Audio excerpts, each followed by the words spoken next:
4 rules. I use these exact 4 every time, no exception. And I'm gonna show you each one on the chart so you're not just hearing a definition. Rule 1. Trend. We're in an uptrend. Confirm. I'm only looking for longs here. Full stop. I don't care what else is happening. Rule 2. I need a pullback that actually breaks below the line. So price rallies up, tags a high, and that DOM has to drive price back down through that line. That's my pullback. Rule 3. I mark the high that got me right before the pullback. The level is now my line in the sand. Price has to beat that for me to care. Rule 4. Price has to come back above that line and break that marked high. Both things, not one or the other. I've lost money assuming close enough counts, and it doesn't. Watch this one with me. Trends green, pullback happens, I mark the swing, and then look at those little white arrows. Price tries to come back, chops around a bit, but it never actually gets above that swing high. It just stalls right underneath it. No breakout, no trade. Even with 3 of the 4 rules lined up perfectly, rule 4 never fired. So there's no entry here. I just sit on my hands. And honestly, that right there, doing nothing when 3 out of 4 things look great, is the hardest part of this whole thing for me. Still, even now. So I'm not going to leave you with just a theory. I want to show you every real example I could find on this chart.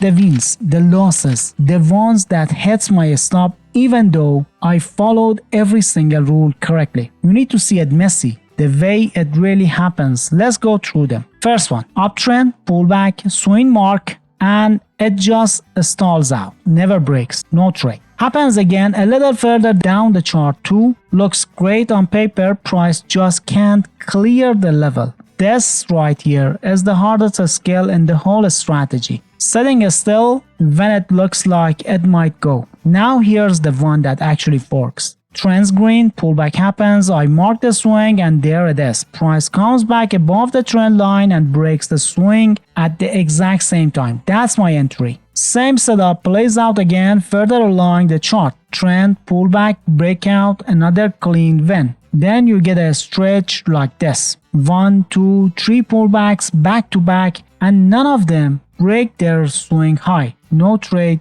no trade, no trade. This is exactly where I used to get impatient and force something that wasn't really there. Don't do that to yourself. This one does break. That's a valid line. But watch the very next pullback right after it. This one different because it doesn't just fail to break. The market line itself flips red. That's not a no trade situation. That's your trend actual changing on you. And that's a completely different thing to react to. Flip it around now. Downtrend. Same logic, just mirrored. Price pulls up into that red trend line twice here, and both times it just can't break below the swing low. No shorts either time. The rule don't care which direction you're trading. They work the same both ways. And here's the one I really want you sitting with. This trade checks every single box. Trend, pullback, swing mark, clean breakout, textbook on paper. And it's still lost. Got stopped out. I'm showing you this on purpose because I need you to understand this system gives you an edge over a series of trades. It does not guarantee you a win every one of them.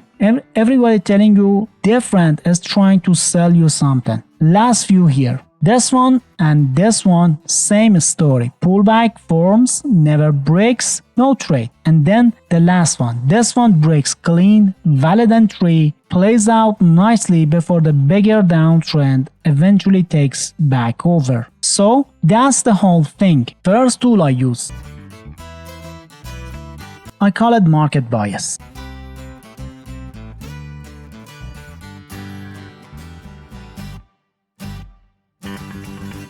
It really only does one job. It tells you right now in this moment is the market's leaning toward buyers or sellers. That's it, nothing fancier than that. When it's green, I'm only looking to go long. I don't even entertain a short. When it's red, only shorts. I don't touch a buy. I want to be straight with you though. I don't trade off this alone. This is a filter for me, not a trigger. I pair it with an entry signal, which is exactly what the second tool does. So don't skip ahead.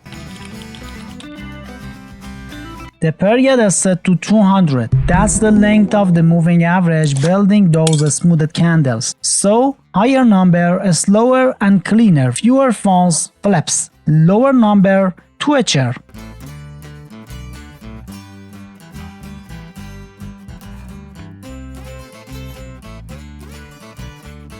There's a second smoothing layer on the top set to 100, and that's honestly the reason this is so much cleaner than a normal Heikin-Ashi candle.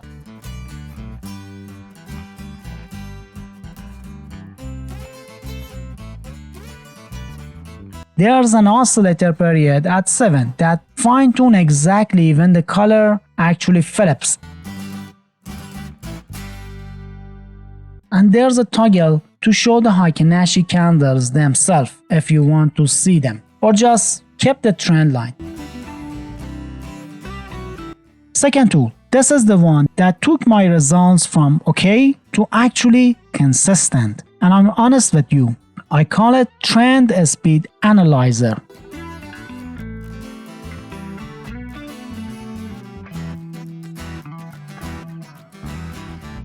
And it tracks two things at the same time: which way the trend's going and how fast it's actually moving, not just up or down. Up or down, and is it speeding up or slowing down? Mechanically, it builds a moving average that speeds up or slows down based on volatility and adaptive average, basically, and then layers a wave analysis on top of that to measure how strong or how fast which individual swing is, settings wise. Max length is 200, that's the ceiling on how far back the adaptive average can look.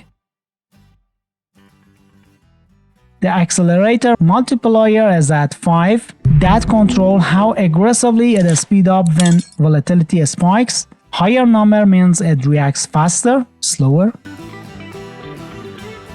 Look back period 100, that's how far back the wave analysis looks to calculate the swings. And collection periods also 100, which feeds visualization on the chart. There's a table you can turn off. You want the raw numbers instead of just the visual, and a candle option that color codes the trend directly onto your candles. Green for bullish, yellow when it's speeding up, white or red when it's losing steam. Don't stress about memorizing that right now. What actually matters is what happens when you put these two tools together. That's the system.